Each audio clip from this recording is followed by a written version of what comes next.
السلام عليكم، اهلا وسهلا فيكم صبايا وين ما كنتوا عم تشوفوني. واذا كنتوا جداد على القناة اول مرة بتشوفوني اتمنى تشتركوا بقناتي وتنوروني. اهلا وسهلا فيكم. اليوم رح نعمل فتة الباذنجان، كتير طيبة وسهلة وشكلها فاخر، بتزين سفرة رمضان. واذا عندك ضيوف كمان بتقدميلن اياها على السفرة، كتير شكلها حلو وطعمتها كتير طيبة ورح يحبوها ان شاء الله. اول شي معنا هون 3 باذنجانات بنقشرن بنجهزن. الباذنجان حسب عيلتك انتي ايش قد بدك تساوي، اذا بتحبي تكتري بتحبي تقللي. هون 3 باذنجانات قشرتن.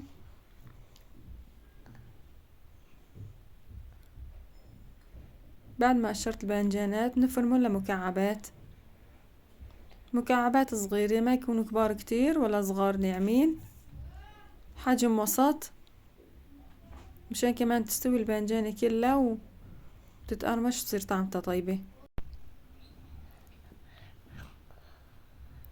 هيك حجم الباذنجان، كتير حجمه مناسب وكويس، ما كبار ولا صغار.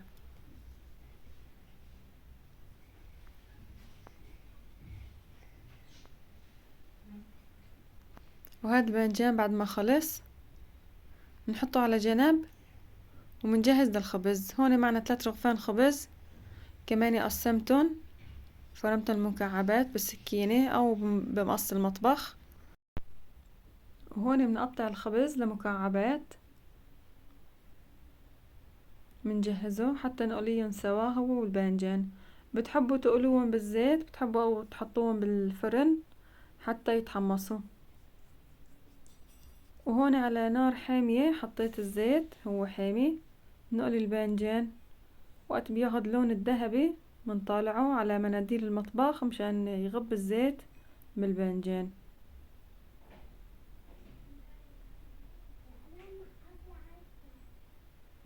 بعد ما قليت الباذنجان بنقلي كمان الخبز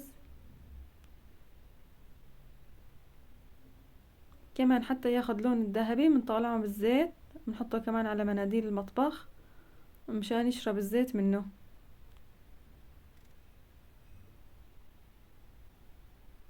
وهون بنجهز للخلطة للصوص.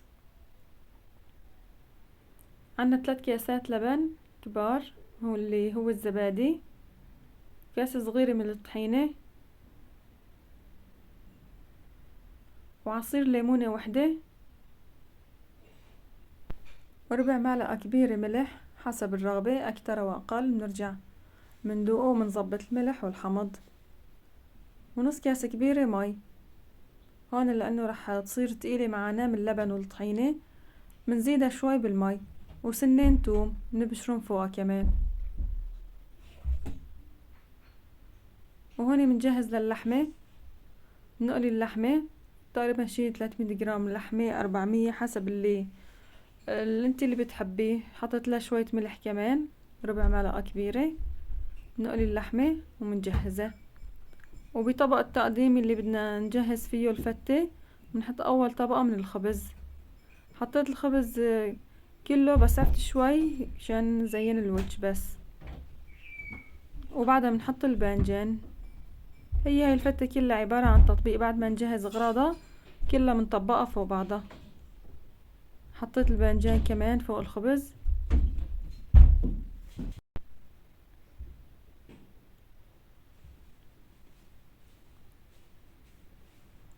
بنظبطهم بالتساوي فوق الصحن كله. وبعدها بنحط اللحمة كمان، طبقة من اللحمة شوي،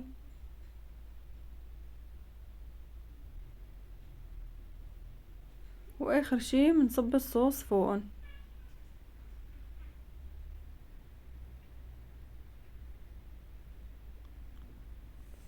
واخر شي بقى بيبقى معانا التزيين، بتزينيه على ذوقك بقى. حطيت لها انا هون خبز ملقليناه وشوية بقدونس وشوي من اللحمة كمان حطيت لها.